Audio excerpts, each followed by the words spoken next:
doors are my very first set that I made. I made those about 4 years ago, and I'd never built anything like it. So it was kind of crazy, but I did it, and they loved them, and they told their friends and then other friends, and word just got around, and I started to get busy. Um, didn't ever really think that could be an actual business, but um, here we are now. And I didn't have a business name till about a month ago, and I finally got my name all figured out. Um, it's this white door on the left is my newest door, and I think Mr. Slade asked me to answer some of these questions that he sent me real quick. Um, what I like most about my business is being flexible. I mean, I am my own boss.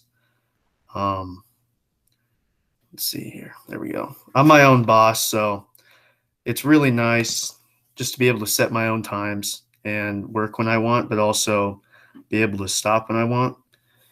It's also kind of hard though, because you'll get carried away sometimes. And like over the holidays, I didn't get much work done. So I've had to do some 14, 15-hour days this past week.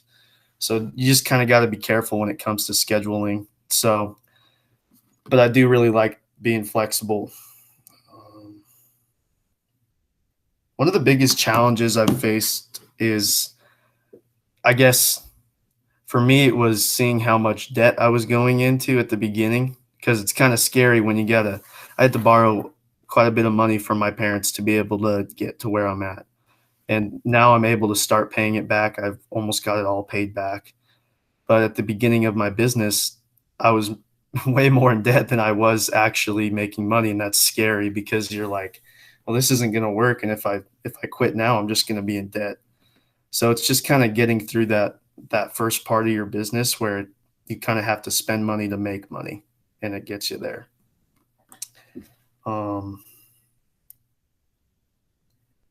I think if you're thinking about starting your own business, just make sure you're really committed, because like I said, if you want to go for it, you really have to put in all the time that you have, and make sure that you have somewhat finances set up so you can get what you need. And just keep your nose on the grindstone, because it will be worth it if it works out.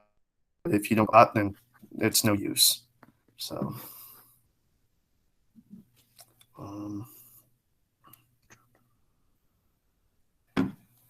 when I first started my business, I took it seriously about last year, and I didn't do very well. I got a few jobs, but I didn't get many jobs, and it's kind of discouraging. So I ended up farming for the summer, and I just kind of let it be.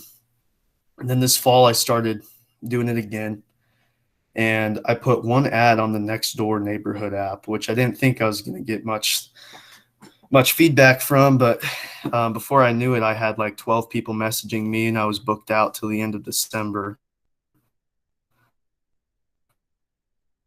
Just from one post, and I still haven't posted another message on there. Even Mr. Slade saw my message on there, and so it's kind of funny.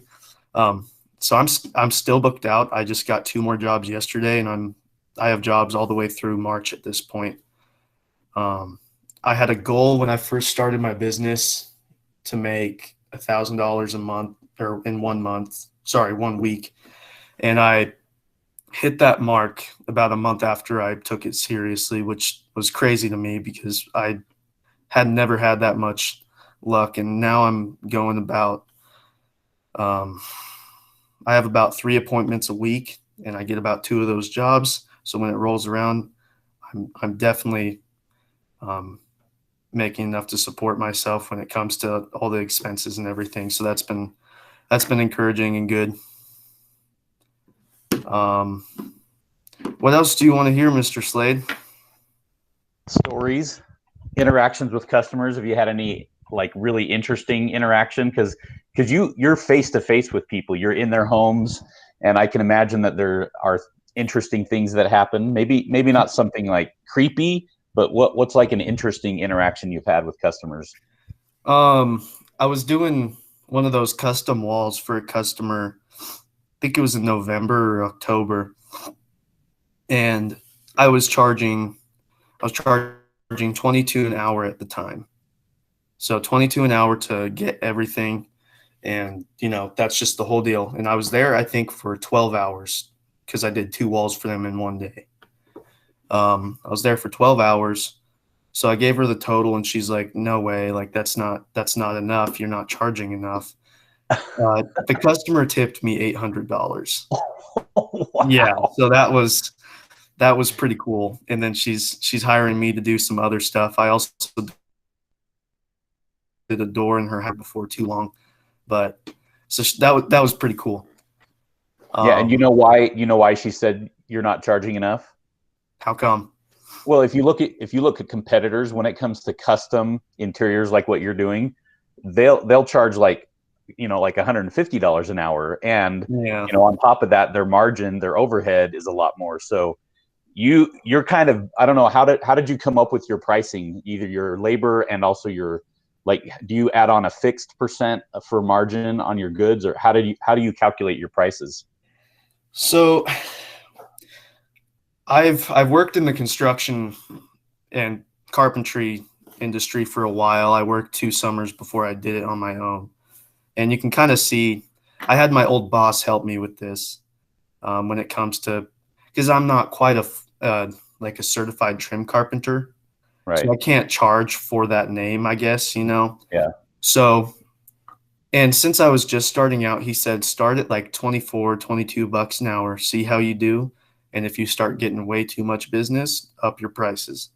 Okay. So now I'm charging $38 an hour. Right. Um, and I've just kind of played it by ear, see how many people, get the feedback from people. I've had a few people just say, no, that's too expensive. I'm sorry. But then the next people will say, yeah, we can do that. So it just kind of, it depends. But just because one person can't do it doesn't mean I need to change my, Right. That's great that so. what I love about it is that you're the one that's making the choices. I like that you get the feedback and then adjust as you go. What questions do you guys have for Aidan? You can either put him in the chat or unmute and just ask him about his business and kind of the experience that he's had. Do you have any employees? I have one buddy that helps me install those big doors that I showed y'all. Other than that, though, I'm pretty much just a one-man band right now. I don't have enough work to need to hire somebody. It'd be kind of a bad mistake on my part. But I'm sure there will come a time where I'll need somebody full time.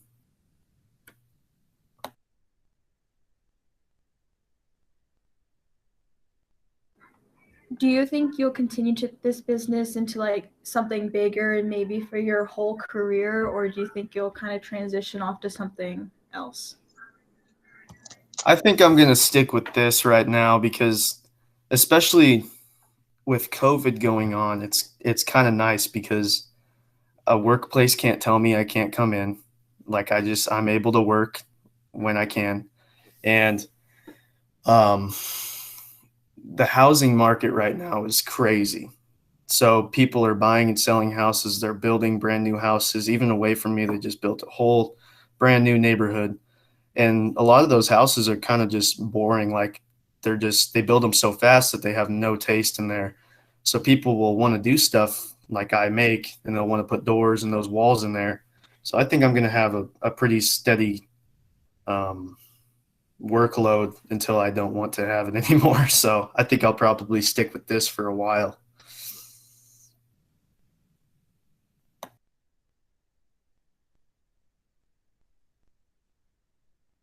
Any other questions for Aidan? You guys are just wondering about? How much does it like cost to make like one door, like your first door? Um, that one, the double doors cost a little bit more. It's around 900 in materials. But retail on those are about 2,100 for the double doors. When it comes to the single doors, it's around 600 after you get everything. the hardware, the wood, the stain, and I sell those for around 15 to 16. It's really pricey right now, becoming 400, maybe 300 to build a door. And I just went shopping for some wood for a door yesterday, and they wanted $64 a piece for one of these boards that I needed, and I needed 10 of them. So it's just, yeah, it's getting more and more pricey, but I can't do much about it. So where do you source from, Aidan? Where's your go-to place? And do you have a lot of options as far as sourcing the material? Yeah, it depends on the project, but most of the time when it comes to doors, I'll go to Cedar Supply or Sutherland's in Fort Collins. The Sutherland's is not quite as nice as Cedar Supply because I use cedar for my doors, and you can just get really nice cedar from Cedar Supply. I have like business accounts at each place, so I get better prices than a lot of people do, so that helps. It just kind of depends on who has what when, because it's just hard to find some things sometimes. So I have to call around a lot most of the time. But you're at least not paying retail prices. You're getting the wholesale deal. Exactly. Like. Yeah, that's good. Yeah. I was looking at that wood, like I said yesterday, that was $64 a piece, and I called Sutherland's, and with my pro thing, they could get me all the wood that I needed for $215. So, okay. Yeah, it helps get the price down a little bit. Well, that's great. Thank you so much for jumping on and sharing your story. We appreciate it very much. For sure. Thank you. We'll talk to you later. Thanks, Aidan. All right. Goodbye. Bye.